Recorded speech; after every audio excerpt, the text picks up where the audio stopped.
Hola, ¿qué tal? ¿Cómo están? Bueno, en esta clase vamos a analizar el camino del héroe en función de la escritura terapéutica y el tarot. Y bueno, vamos a ver varias consignas. Ahora voy a compartir pantalla, así empezamos con el contenido.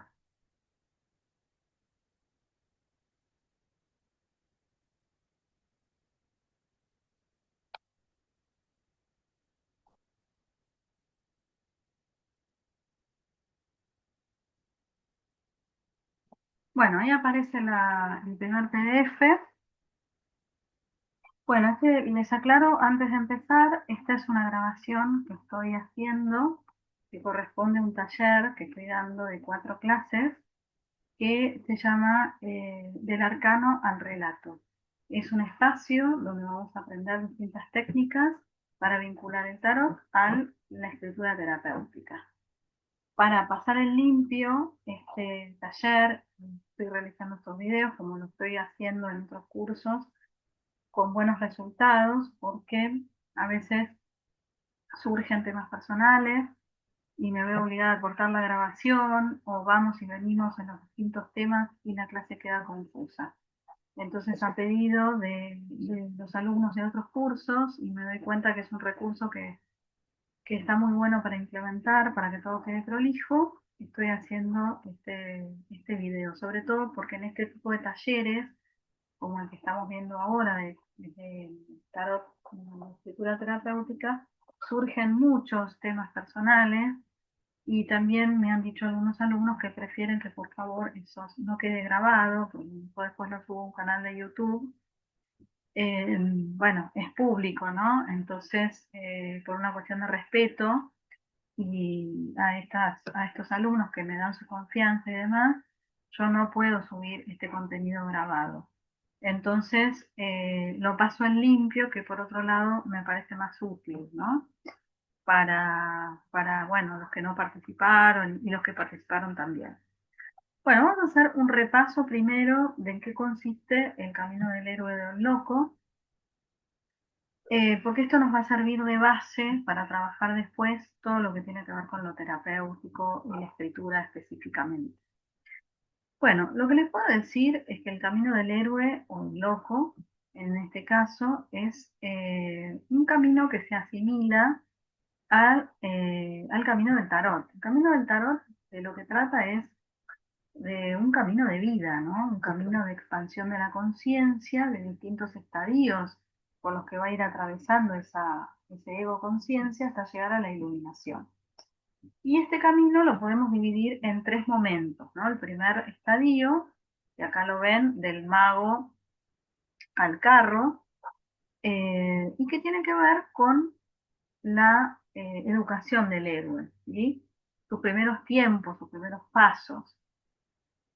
Ese héroe que, bueno, va a tener una madre, va a tener un padre, que lo van a educar, que en este caso sería la emperatriz y el emperador, el rey y la reina, son arquetipos, ¿no? Piensen en términos arquetípicos. Y por otro lado, el hierofante, que es el que lo va a conectar con los valores, ¿no?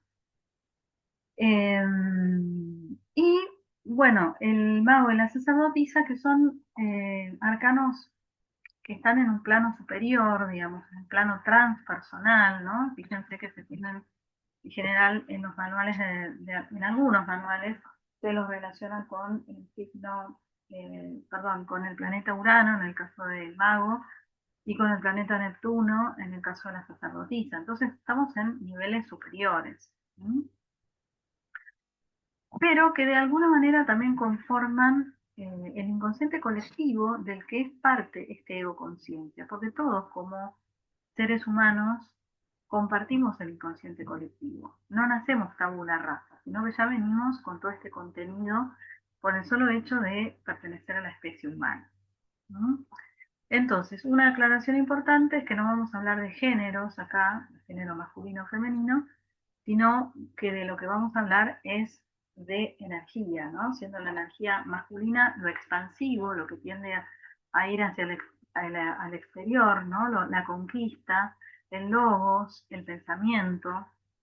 Y lo femenino todo lo contrario, ¿no? Lo introspectivo, la intuición, la sensibilidad, el inconsciente, ¿no? El mundo de la madre, que es el mundo, de alguna manera, es un arquetipo, por ejemplo, el arquetipo femenino que tiene que ver con los ritmos y ciclos lunares, ¿m? Y que en la antigüedad se veneraba a estas diosas porque justamente estaban relacionadas con la agricultura, ¿no? Con los ciclos de la vida, las mareas y demás, y entonces eran los antiguos muy dependientes de estas fuerzas naturales para su propia supervivencia, en situaciones que hoy las pasamos por alto, porque hoy vamos al supermercado, sacamos la fruta, la carne, no somos conscientes, ¿no? De todo lo que implica que eso esté a nuestra disposición, ¿no? Todos los siglos de evolución eh, que implicaron, digamos, que, bueno, tengamos hoy estas comunidades, ¿verdad?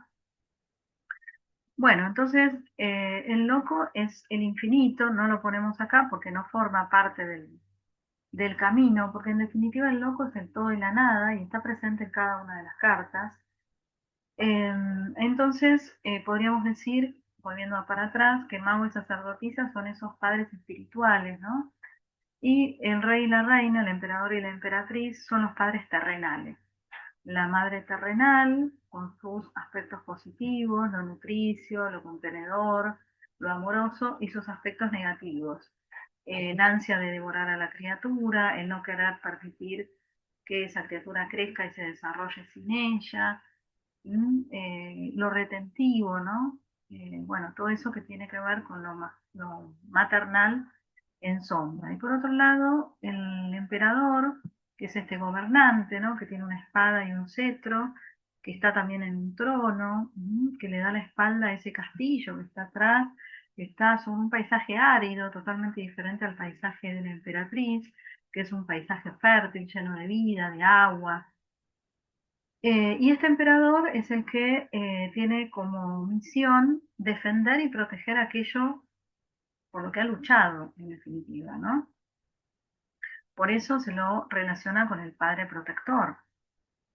Pero este padre protector, amoroso y contenedor también puede ser un gran tirano, ¿no? Puede ser aquel padre que no quiere que su hijo lo supere, que no quiere que crezca, que no quiere que abandone ese statu quo, ese estado de confort, ¿no? Es el, bueno, qué sé yo, podría ser el empresario que quiere que su hijo lo suceda en la gestión de esa empresa, ¿no? Sin por ahí reparar que a lo mejor el hijo no tiene ninguna vocación por eso.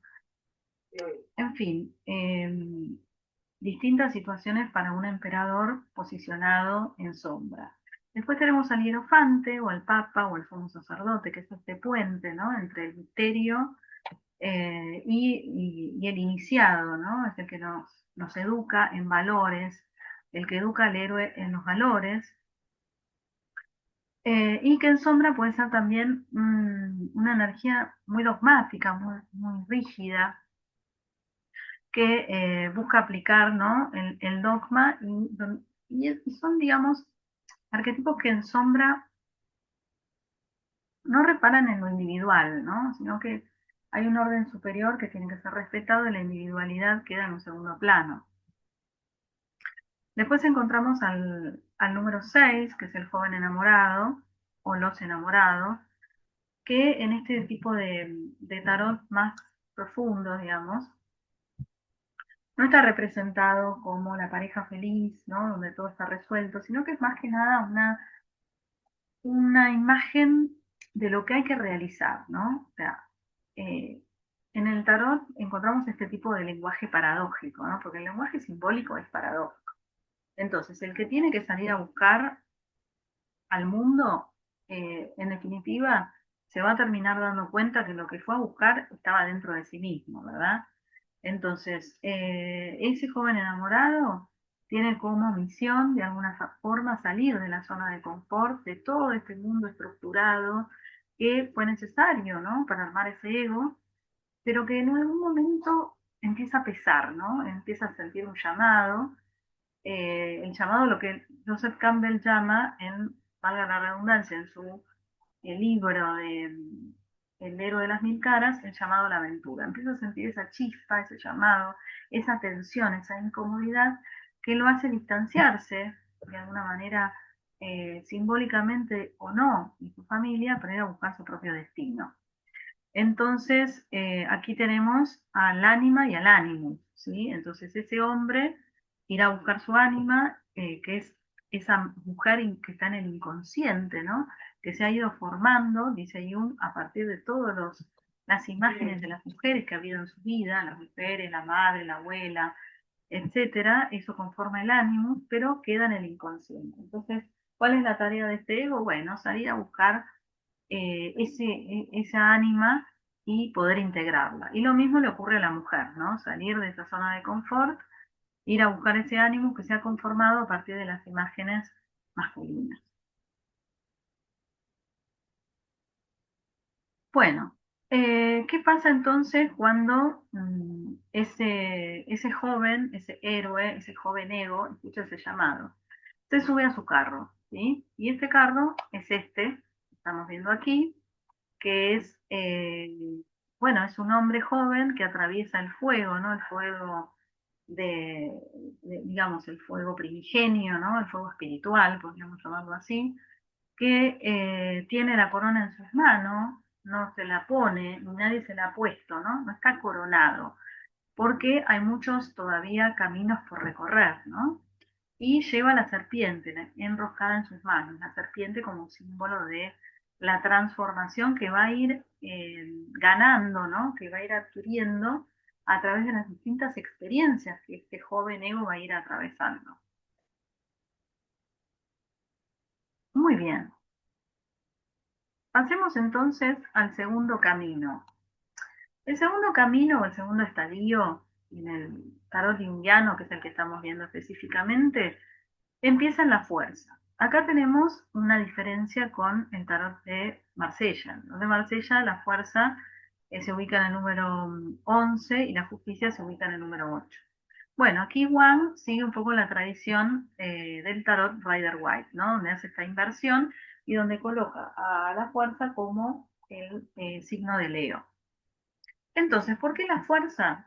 Porque es lo que nos va a permitir o le va a permitir al héroe o al joven, llamémoslo como lo querramos llamar, poder afrontar todas esas dificultades que va a tener que superar, pruebas y demás que va a tener que superar a lo largo de su camino, cuando sale de esa zona de confort y se va a enfrentar a gente que no lo conoce, no le tiene la misma paciencia, ¿sí? Uno cuando sale al mundo ya no es el nene de mamá y papá o la nena de mamá y papá, que bueno, hacía algo que disgustaba a la familia y le perdonaba y se le comprendía, ¿no? O sea, la afuera es un ambiente hostil, no tenemos ese colchoncito familiar donde, bueno, no pasa nada, ¿no? Así es ella, así es él, ténganle paciencia y demás. Entonces, para poder afrontar esas dificultades de la vida, vamos a tener que contar con la fuerza, con ese león, ¿no? Y por otro lado, también ese león nos habla de la sublimación de los instintos, ¿no? Porque si ese león está desbocado y ante la primera cosa que nos dicen, que nos cae mal, salimos a morder, a insultar, a pegar y demás, bueno, no tenemos la socialización suficiente como para vivir en sociedad y en paz. ¿Sí? Y nos vamos a encontrar con un montón de problemas y con un montón de otra gente, ¿no? Porque casualmente, entre comillas, siempre uno se vincula con la misma energía, entonces seguramente va a venir a nuestra vida, van a venir individuos que tengan el mismo tema, ¿no? Y va a ser muy dañoso. Entonces, esa fuerza tiene que ser reorganizada, ¿no? En este camino también vamos a encontrar a los guías que nos van a dar esas pociones mágicas, esos instrumentos, esas herramientas para poder desarrollar todo ese potencial que tenemos que desarrollar en esta etapa de la vida, ¿sí? Que es la etapa de la construcción de la personalidad. Entonces, ese anciano sabio es el que nos va a dar la pócima mágica que vamos a necesitar para poder cubrir o cumplir con nuestra misión. Y a su vez es un ejemplo, ¿no? Es el ejemplo de la sabiduría, de la prudencia, de la humildad, ¿no? De todo eso que el joven no tiene, ¿no? Porque no tiene todavía ni la madurez, ni la sabiduría, ni la lentitud, ¿no? Acá hay como un elogio de la lentitud, ¿no? Del tomarse el tiempo para pensar, para disfrutar, ¿no? El joven quiere todo rápido, la velocidad. Y esa velocidad va a aparecer un poco representada por la rueda, ¿no? Que es la carta que me sigue, la rueda que gira continuamente, y continuamente el cambio, las nuevas experiencias y la resignificación de esas experiencias, y esa diosa fortuna que nos pone, ¿no? A rodar. ¿Mm? Y luego aparece la justicia, una justicia que es representada en este caso por una mujer que está en un espacio cerrado, ¿no? Con una mano levanta una espada y con la otra mano tiene una balanza, ¿no? Que son los dos elementos básicos del arquetipo de la justicia, la idea del equilibrio, de encontrar el punto medio, y por otro lado el poder de la mente, ¿no? El poder de la mente para discriminar objetivamente, ¿no? Una situación, para decir, bueno, esto sirve, esto no sirve, esto es bueno, esto es malo, hasta acá llego, este es mi límite, ¿no? Etcétera. La justicia entonces va a estar identificada con el signo de Libra. En este camino que se estamos recorriendo, nos vamos a encontrar con el colgado que representa una iniciación. ¿Y qué es una iniciación? Es un cambio de conciencia, es un cambio de estado. Pero ¿cómo se lleva a cabo este cambio de conciencia? Bueno, a través de un pasaje, ¿no? Es pasar de un estado al otro, pero para realizar ese pasaje hay que atravesar una experiencia de dolor, una experiencia de sacrificio. Fíjense que la postura no es una postura cómoda. ¿Quién puede estar cómodo en esta postura? Sin embargo, lo que trae como, digamos, como regalo este tránsito es un momento de iluminación, donde aquello que pensábamos que nos parecía fantástico ya no nos parece tan fantástico, ¿no? Y nos libera de alguna manera. Es una energía que trae liberación. Bueno, esa iniciación podríamos decir que se profundiza, porque toda iniciación no es que se profundiza, sino que, bueno, parte de la iniciación tiene que ver con la idea de morir, ¿no? De morir al viejo estado para que nazca un estado nuevo. Entonces, necesariamente es parte. ¿M? Y en esta muerte hay una transformación profunda, lenta quizás, porque los procesos muertes son procesos lentos, donde quizás a veces no somos muy conscientes de cómo nos estamos transformando, ¿no? Como que tomamos conciencia frente al resultado, ¿no? Pero bueno, quizás esto es como decir, bueno, esta pareja estaba terminada y yo no me daba cuenta, ¿verdad? Es como que, bueno, transitaba, vivía el día a día, una pareja, un negocio, lo que sea, ¿no? Y un día lo veo y ya no puedo volver atrás, ¿no? Porque lo que se destruyó ya no se puede construir de la misma manera. Habrá un nuevo estado, una nueva situación, una nueva pareja, un nuevo negocio, un nuevo vínculo, lo que sea, pero ya no va a ser lo mismo, ¿no? Y finalmente este caminito nos va a llevar a la templanza, ¿sí? Todo ese caos que genera la muerte, que es el desmembramiento, la sensación de muerte física, ¿no? Y el caos que genera un estado muerte, nos va a llevar a la templanza, que es quien vuelve como a reunir, ¿no? Aquello que parecía imposible de reunir, como es el fuego y el agua, ella lo hace posible, ¿no? Y una vez más, no es la obra terminada, ¿no? Sino que es una foto, es un esquema, es un modelo, es una pauta de lo que tenemos que lograr. ¿Qué tenemos que hacer desde un estado colgado y muerte? Resignificar la experiencia, reunificarnos, encontrar el punto, ¿no? No perdernos en los extremos y no desesperar, confiar, entregarnos a la experiencia, ser humildes, ¿no? Hacer lo que se pueda. Eso es una buena manera de ver este arcano, ¿no? Bueno, empezá por lo chiquitito, empezá por lo que podés hacer. ¿Podés arreglar esto? ¿Podés revivir esto? Darle una nueva forma, hacelo. O sea, no pienses en reconstruir eh, todo lo que pasó el tsunami. O sea, empezá por lo pequeño, ¿no? Bueno, eso es un poco la humildad que nos plantea la templanza. Ahora, si nos quedamos eternamente ahí, reconstruyendo y pensando y armando qué es lo mejor y la estrategia y quedar bien con todo el mundo, bueno, se nos va la vida, ¿sí? Esto es un proceso, es un tiempo. Bueno, ahora pasamos al último estadio del camino del héroe que empieza en el diablo y termina en el mundo. ¿Y de qué se trata este último estadio? Bueno, es un momento clave, ¿no? Es el momento clave en donde el héroe se confronta con su adversario, su parte oscura, ¿no? Lucha con esos dragones, esos monstruos, todas esas representaciones de lo monstruoso, de lo oscuro, tienen que ver con lo sombrío, ¿no? Nuestra parte oscura, que no solemos mirar, que no trabajamos y que queda ahí, esos contenidos quedan ahí reprimidos en el inconsciente. Entonces el diablo nos va a confrontar con eso, ¿no? Dice Jung que el encuentro con la sombra y la integración de la misma es una de las tareas más difíciles del ser humano y más complejas y complicadas del camino de la individuación. ¿Sí? ¿En qué consiste el camino de la individuación? Bueno, en llegar a ser lo que uno es, ¿no? Cuando uno muera, no le van a preguntar si uno fue, no sé, imitó a X y cómo le fue en esa imitación, sino que nos van a cuestionar acerca de si realmente fuimos aquellos seres que estábamos destinados a ser, ¿no? Si todos esos talentos se desplegaron finalmente o perdimos, copiando a otro, envidiando a otro, ¿no? Entonces el diablo nos confronta con eso. Bueno, ¿qué pasa con todos esos contenidos que no estás viviendo? ¿Sí? ¿Dónde están? ¿Qué vas a hacer con eso? ¿Qué vas a hacer con tus apegos? ¿No? ¿Qué pasó en esa templanza, en ese arcano anterior? ¿Qué cosas no se reciclaron, no se resignificaron, no se soltaron, no se limpiaron? Entonces, bueno, acá él nos plantea eso, este diablo, ¿no? Y no hay vuelta atrás, nos confronta con ese aspecto pestilente, ¿no?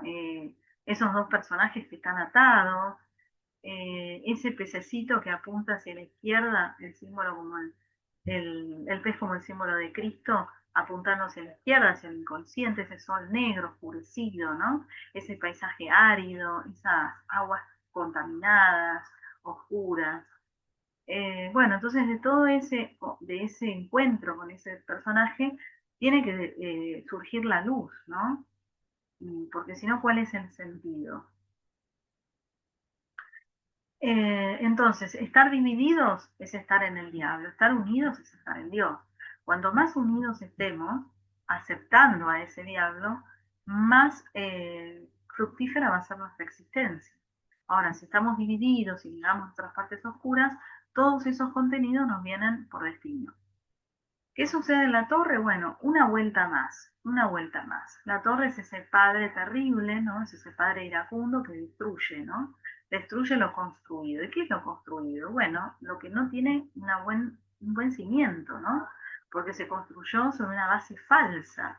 Ese ego que se creyó Dios, quiso ser como Dios, la torre, todo lo que se eleva tiene pretensión de ser divino, ¿no? Entonces, es la soberbia, ¿no? Es construimos el barco que ni Dios lo va a poder hundir, el Titanic, se hundió el 14 de abril. Entonces, son esos momentos donde de alguna manera Dios pone orden, ¿verdad? Pero pone orden para de alguna forma preservar también la, la preexistencia o la importancia del self. Y fíjense que el self, que es el sí mismo, está representado en esa rosa, ¿no? Volviendo un poco para atrás, en términos junguianos, él nos va a hablar de un aparato psíquico que tiene una ego-conciencia, que es esta personalidad que nosotros construimos a partir de la matriz de identidad, sería volviendo al primer estadio, ¿no? De esos padres, de esos educadores que nos dieron los valores también, y esa máscara, ¿no? Con la cual entramos y salimos de distintas situaciones, ¿no? Uno no se comporta de la misma manera en un trabajo con su casa o con un vínculo con otro.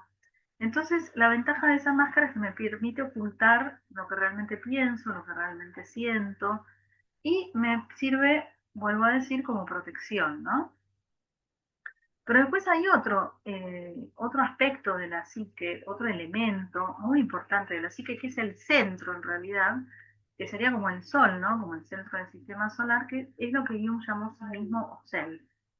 Entonces, esa es esa parte indestructible, ¿no? De nuestra, que la traemos, no se sabe de otras vidas, porque, bueno, Jung nunca habló de la reencarnación específicamente, pero podríamos pensar que sí, o si no, lo podemos pensar digamos, del inconsciente colectivo. De cualquier manera es algo muy propio, muy auténtico, que viene con nosotros y se va con nosotros, ¿no? Hacia otra instancia, en principio.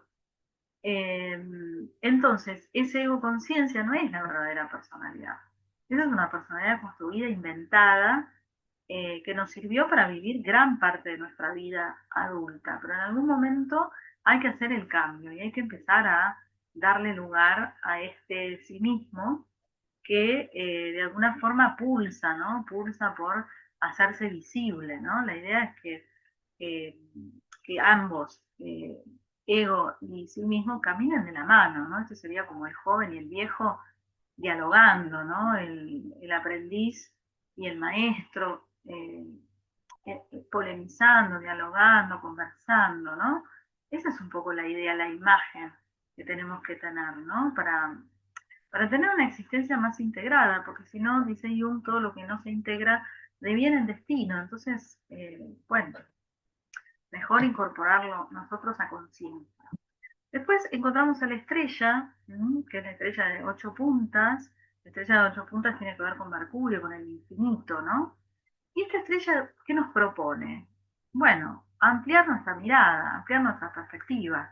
Ya este ego entronizado, que fue expulsado por el Dios Padre, el Padre terrible, tiene que traer una lección, ¿no? Una lección de humildad y una lección de ampliar la cosmovisión, ¿no? No ya entender que el ego lo controla todo, sino que hay fuerzas en el universo que me condicionan, ¿no? Hablamos de nuevo del sí mismo, ¿no? Ese motor, esa guía que siempre ha estado con nosotros. Solo que nosotros muchas veces acallamos esa voz, porque, bueno, racionalizamos, porque pensamos en lo que nos conviene, porque no nos conectamos con nuestra dicha, ¿no?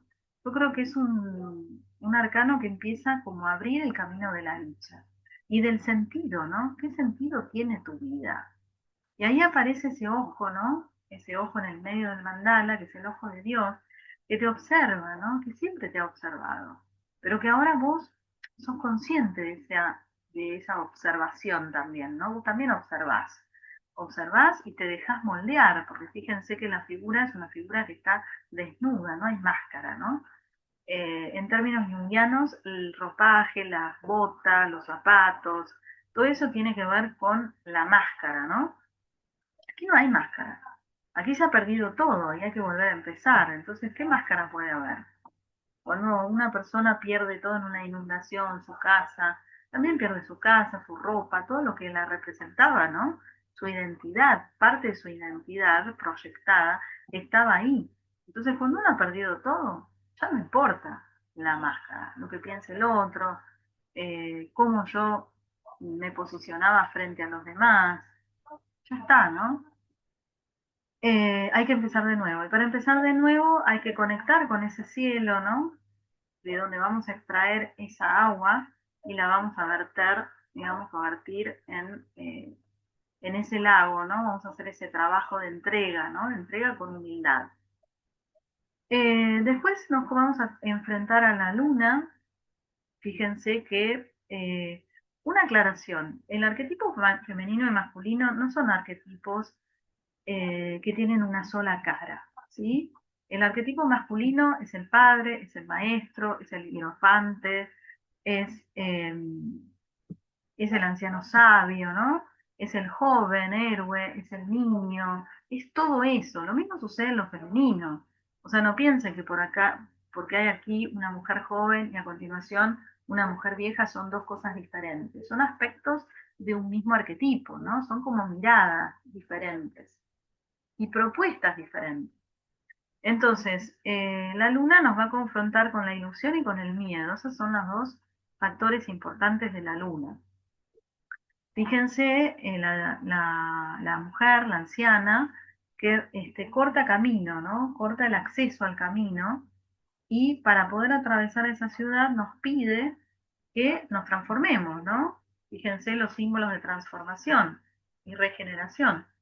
La serpiente, el escarabajo, los perros, que son los guardianes, ¿no? De ese umbral, que impiden el paso, ¿m? Ese pantano oscuro, ese pantano negro. Pero bueno, es ilusorio, ¿no? Estos temores, esto que está todo maximizado, agrandado, en realidad son los propios temores, ¿no? Que nos paralizan. Y es la madre que también reclama, la madre entendida como inconsciente arquetípico, ¿no? Como esa madre arquetípica inconsciente que reclama para sí a ese hijo, ¿no? Lo mete en el vientre de la ballena, lo baja al inframundo, etcétera. Lo quiere para sí.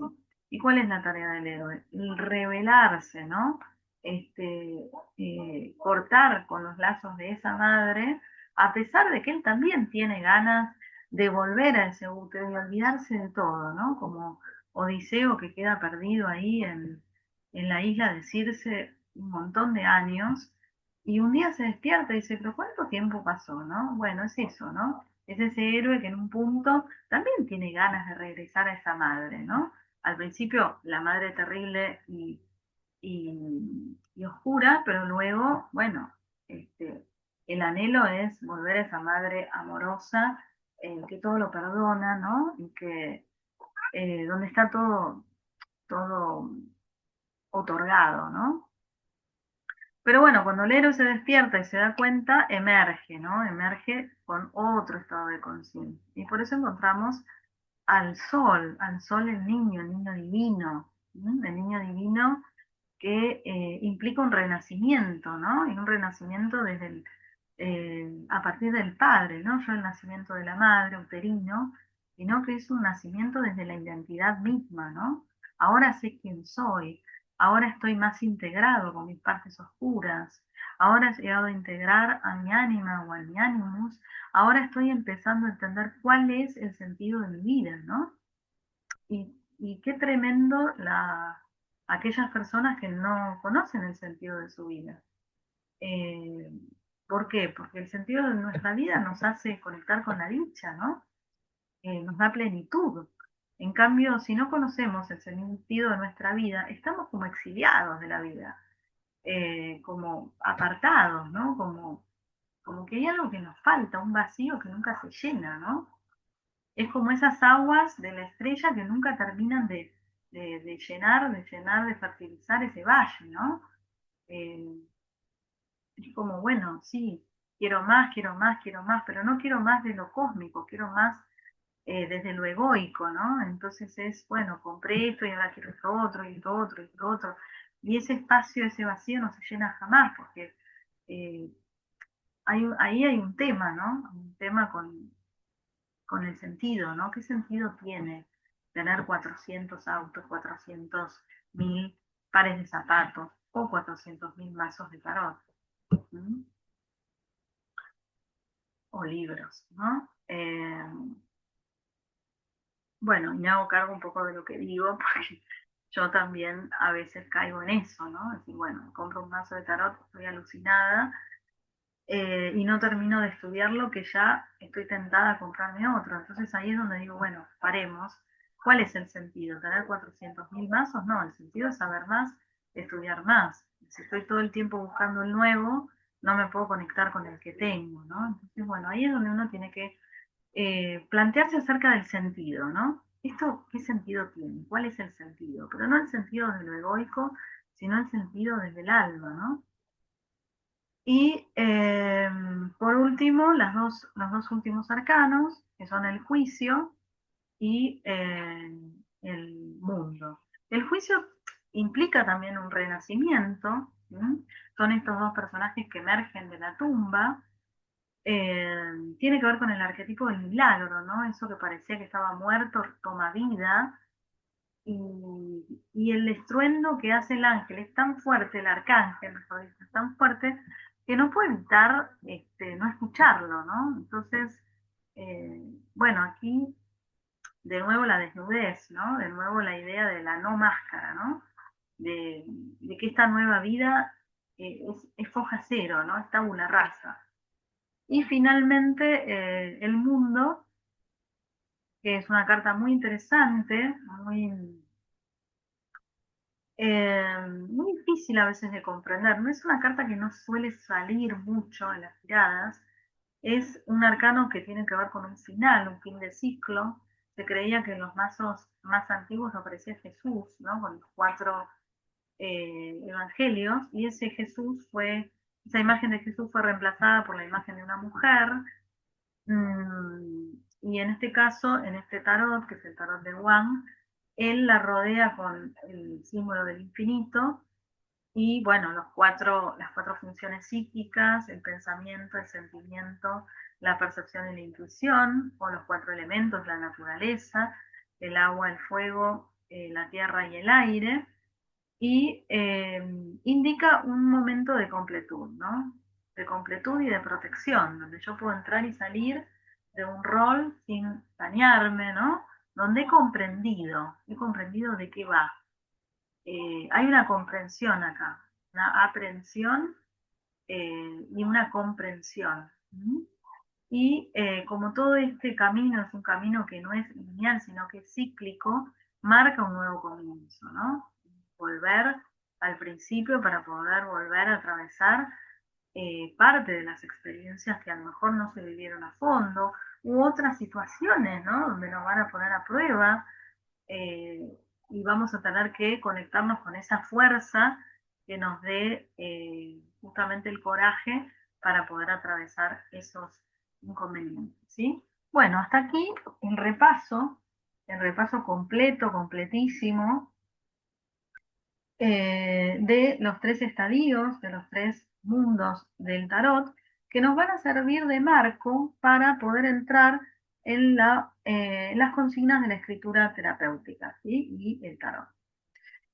Yo les había dicho a los que se anotaron que íbamos a hacer un repaso de los arcanos del tarot, que no era específicamente un curso para aprender tarot, sino que era un curso donde recursos de escritura terapéutica que se utilizan en arte terapia o que las pueden utilizar personalmente o que también sirven para poder aprender el tarot desde otro lugar. Este iba a ser el abordaje, ¿no? Que vamos a hacer un repaso de todo esto y para poder entrar directamente en lo que es la escritura terapéutica.